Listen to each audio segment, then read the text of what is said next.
So welcome back to another episode, and look at this. We're not in the games room. We decided to get out, go to the park, and this is a park we really like to go to quite a lot, and just to relax. And you know, obviously in Vancouver we have, like, I swear to God, 10 months of rain, so it's really nice to be able to get out of there and get outside. And here's the funny thing, I just thought we'd have a game chat episode today. I could talk about some games I'm playing. First of all, I'll say we got our Slurpees. You gotta have these for summer cheers. You always gotta have this going. But here's a game that's not a video game that me and Kim are very competitive in, and that is Connect 4. We bring that to the forest all the time, and we bring all the pieces and all that, and we play around 20 games, and we are never satisfied. We just keep going and going and going over and over and over. Well, it all started with the app. Yeah, we started playing on the iPhone, and then we're like, no, we need to take this to the next level, and then we started playing that all the time. And so we love playing this game. So I've been doing that. I also like to, look at this, it's like an endorsement thing, it's not.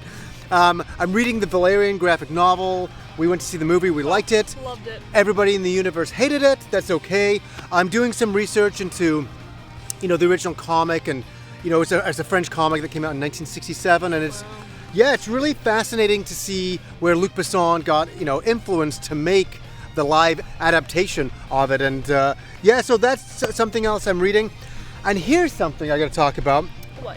I brought my Switch to the park, and I'm never really surprised by things. I always usually know all the games that are coming out. I usually feel really good about that. Where on Twitter last night, I see some guy playing Splatterhouse. What? And I'm like, what the hell is going on? I'm like, on the Switch. He's using his Pro Controller and he's playing Splatterhouse. And I'm like, what the fuck? So I start doing all this research. I find out that there's a Namco Museum that's on the Switch. So I had to download it. I had to check it out. And I've been playing it. And I wanted to talk about it really, really quickly with you guys because it's kind of a bit of a surprise. I'm just going to click on it here and go into it.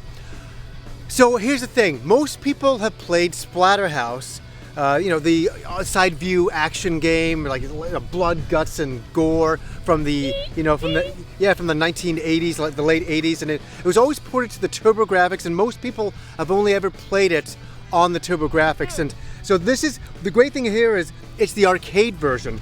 That is so stupendous, and I was always mad at Pete Dorr. He has the FM Towns version.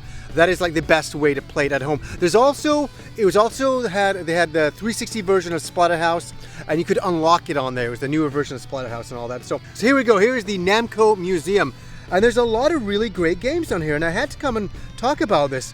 We've got some classics here, like obviously the original Pac-Man Versus, the original Galaga, something I used to play in the 1980s quite a lot. Another favorite of mine is Dig Dug. I used to go to the arcades and play this all the time. Dig Dug? Yes. Did you ever play Dig Dug? Never heard of it. Well, it's a really kind of cool game, is that you're controlling a little digging guy and you're burrowing through the sand underground, and you're trying to make rocks fall onto the enemies by burrowing underneath them. So you're kind of creating a little bit of a maze and dropping items on them. That's exciting. Always like that. And another really cool game, the Tower of Druaga. This was an arcade game. It got ported to the TurboGrafx. I have the TurboGrafx game.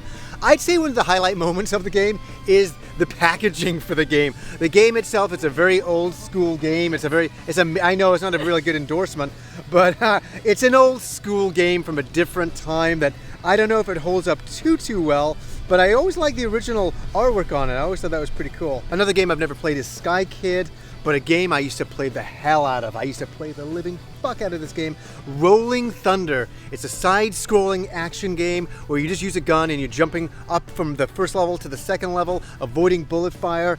So addicting, and a lot of people talk about frame rates nowadays.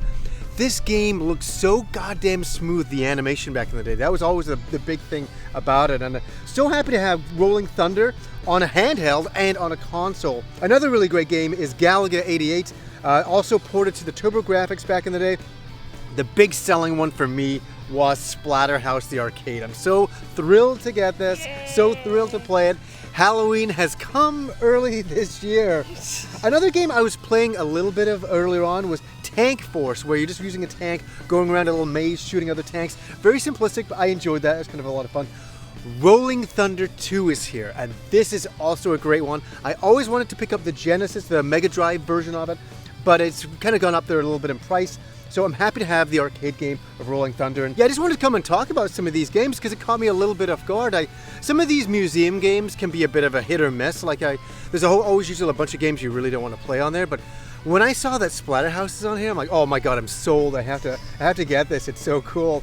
And they're really good ports, but if this was just on a console, it'd be average, but because it's also on a portable, that's why I was so excited to see Splatterhouse, because I was like, oh my god, I can play it on the TV, the arcade game, but I can take it with me. So it kind of came out of nowhere. I saw on Twitter last night, I'm like, is this for real or somebody playing like an early fucking April Fool's joke on me? I'm like, I didn't even know this was coming out. That's what kind of got me the most. So, and the next big game that we're going to take on is Final Fantasy 12 because Persona 5 is out of the way. I've always got 25 hours into it and quit. It's a bucket list game. I have to get through it. We will get through it. Kim is gonna lead the attack on this game. We're really gonna do it. We're gonna finally finish Final Fantasy 12. It's one of those games that looks so fantastic. It has always been so great looking, but I've always quit too early.